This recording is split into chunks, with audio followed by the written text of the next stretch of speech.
Hi there, and thanks so much for checking out this bujo video. It is so crazy to think that this is my last setup of 2024. This year has just absolutely flown by and I have really loved all my designs. I've had such fun creating my journals this year. I am quite sad to be saying goodbye to my yearly setup. I still use it obviously all the time and I really love the design. It was a photography and floral theme. I'll link the video if you wanted to check it out. I will of course enjoy designing a new one for 2025, but I did particularly love that design. So yeah, I'll be a bit sad to see that one go. But anyway, coming back to the last month of this year, I usually make my December theme fit the season in my hemisphere, and this year is no exception. I'm doing a Christmas wreath for the cover page using metallic markers, and I'm running with the seasonal foliage throughout the setup, but I'm only doing a wreath on the front cover. You can just about see it, but very lightly sketched across those two pages, I marked out two circles. One kind of like the full circumference of the whole journal, and one a bit smaller inside that. And the very centre is right down the fold of the journal.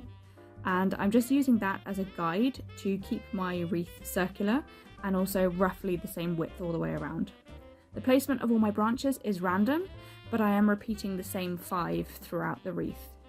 So I'm using a light metallic green to do a standard branch with the classic tapered shape at each end, and I'm not sticking to any specific number of leaves on each branch, I'm just going random each time. And then I'm using a darker, more bluish green marker to do the holly leaves. This wasn't the best quality marker, the tip was quite big, so it made getting that holly shape quite tricky, but it turned out okay. And then to finish off those branches, I used a pinkish red pen to do the berries. The mistletoe branch is done with a greenish gold pen, and I'm making the leaves sort of teardrop shaped with the points towards the stem and then the rounded part on the outer edge. And then I just finish those ones off with some silver berries. To fill in some of the gaps, I'm using a silvery green to do some pine fronds, and that one is so simple. It's just one central line with lots of smaller lines either side, and I just try and point the smaller lines towards the general direction of the tip just to get the right shape. I've also added some bare branches with just red berries on it to add a bit more colour, and that one is also super easy. It's just a copper marker to do all the branches in a random pattern, and then I add a berry at the tip of every branch. And that is all the elements of the wreath, and they're all really easily achievable shapes. The holly might take a bit of practice to get neat, but it's okay once you've done it a few times. And yeah, those are just repeated all the way around the circle to make a whole wreath. Just to finish off the wreath, I added some silver dots in the gaps, and I really love it. The whole thing turned out so nice, and those pens just pop so well on the black paper. I've talked about the pens I'm using before. They are Papermania metallic markers. I'll link them in the description if you want to check them out. I already had a set of the brush tips, and just as I sat down to start doing this design, I found that half of them had dried up. So that really sucked, but I went to my local craft shop to get a new set, but unfortunately they only had the bullet tips in stock, and initially that wasn't what I wanted, but actually now that I've done it, I think that was better in the end because the brush tips are quite large and I probably got a neater outcome with the bullet tips, so yeah, that's all good.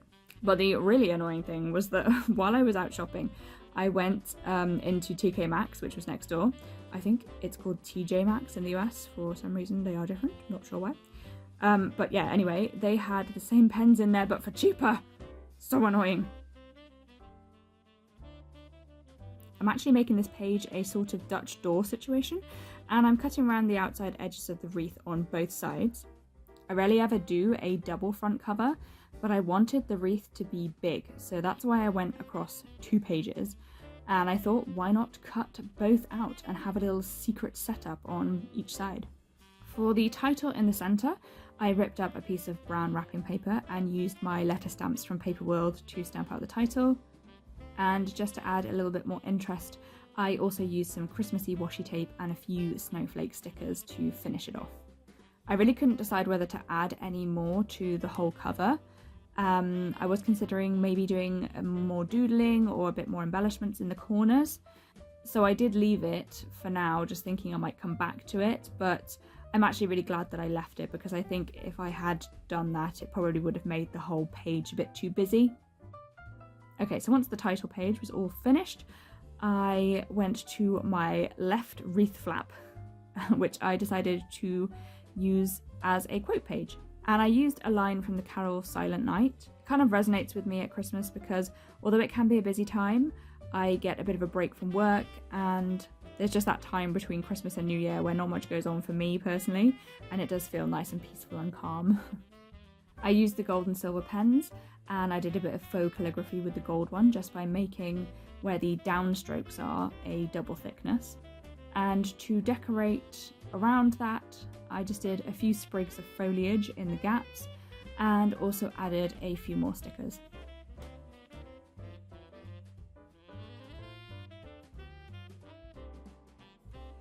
Okay, moving on to the right flap, and I titled this one Festive Fun, which I again made with the brown paper and stamps. This one is just where I list all of the things I want to do to get into the festive spirit, and I will tick them off if and when I do them. So it's things like making a wreath, for real, not a drawn one, putting up the decorations, making Christmas cards, going to fun things with friends and family like Christmas markets and movie nights. And again, I just decorated the biggest space left on the page with some foliage and also some silver stickers.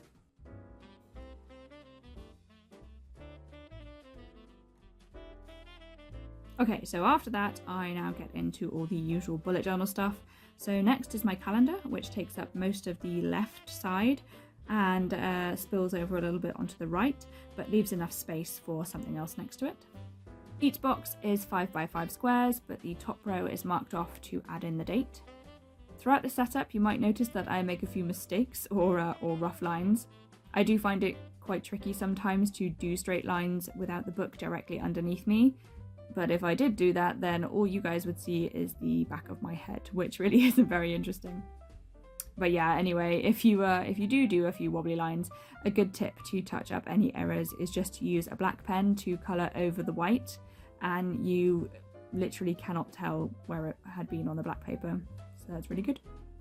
This month, when I wrote in the date, I also did the initial of the day of the week, and then I realised that I don't like the way that looks.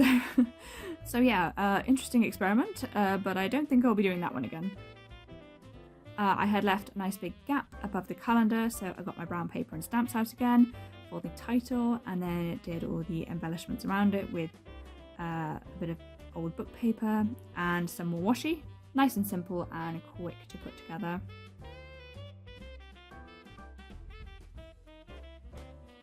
And then to the right side of the page, I'm doing a memories column just to jot down all the things that were memorable and I want to look back on in years to come. I gave it a title in exactly the same way, and that was super quick to do. And then in the remaining gap below the calendar, I did some more greenery, which I think finished off the page really nicely.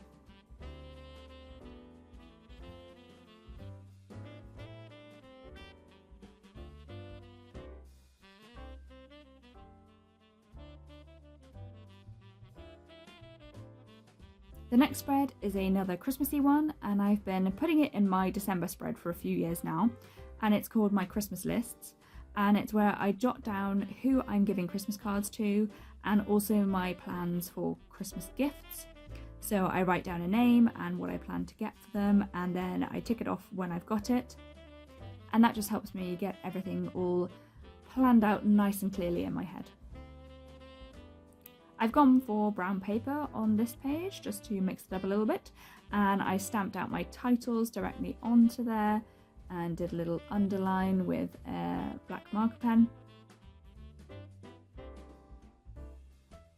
And then in the corners I just added some washi and stickers to brighten it up a little bit.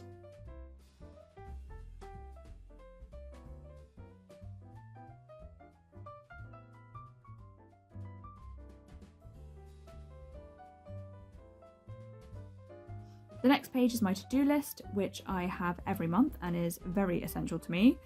I'm someone that really needs to write things down to stop my brain feeling all messy and overwhelmed. And I feel so much more organised when I can tick things off a to-do list.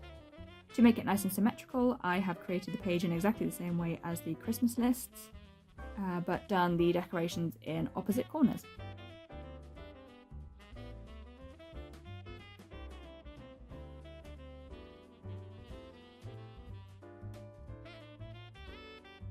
The next page is my good old habits and trackers page, and sometimes I feel bad for keeping on with the same layout for this most of the time, because if you've seen my previous videos, this is my favourite layout, and I do mix it up occasionally, but this one just works really well for me, so I keep coming back to it. The top box is to track how frequently I'm watering all my plants, and the one underneath is to check off when I do all my habits. More recently, I've been including how frequently I want to do those habits, so some are every day, but others are just 2 or 3 times a week.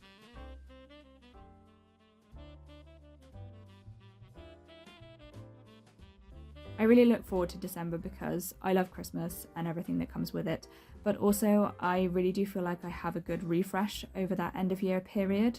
I very much feel in need of a rest right now, and I'm so looking forward to the break from work and a bit more self-care so that I can be ready to go for the new year. Let me know in the comments if you feel the same, or if maybe December is just a crazy busy time and you need a holiday after the holiday. What kind of things are you planning on doing to celebrate, and how do you prepare for the new year?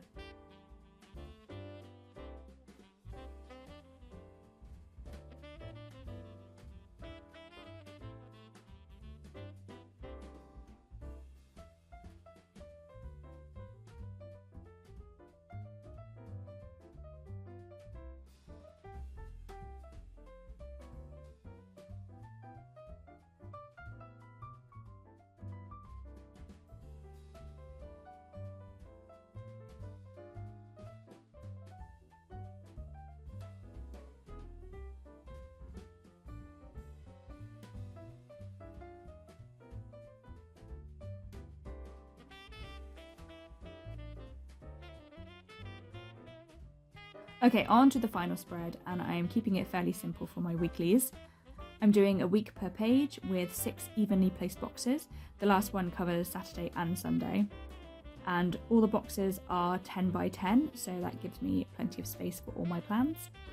Doing the boxes that size didn't give me very much space for decoration, so I did my foliage down the centre of the journal as that was the widest area of black, and I actually think it turned out really nice.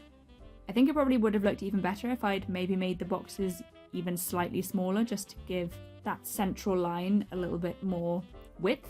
But yeah, maybe something to try in the future.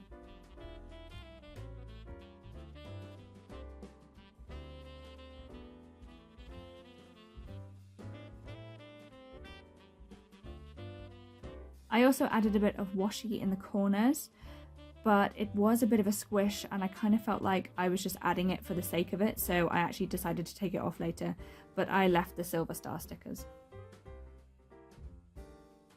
Okay, I lied when I said the weeklies were my last spread. This one is the last spread, which is for my gratitude log, and it is just a place to note down all the positives and be grateful for all that I have. And I did this one exactly the same as the Christmas and the to-do list, so a nice quick one to finish off with. And that is it, my last setup for 2024 finished, and I am really loving how it turned out. The front cover is definitely my favourite. I just love how that wreath looks. Thank you so much for watching, and thank you to everyone who has watched any of my previous videos this year and subscribed. Your support really does mean so much to me. I hope you have a wonderful December, and I will have my 2025 setup and January 2025 videos coming towards the end of December, so subscribe if you want to check them out. And thank you so much again for watching. Bye!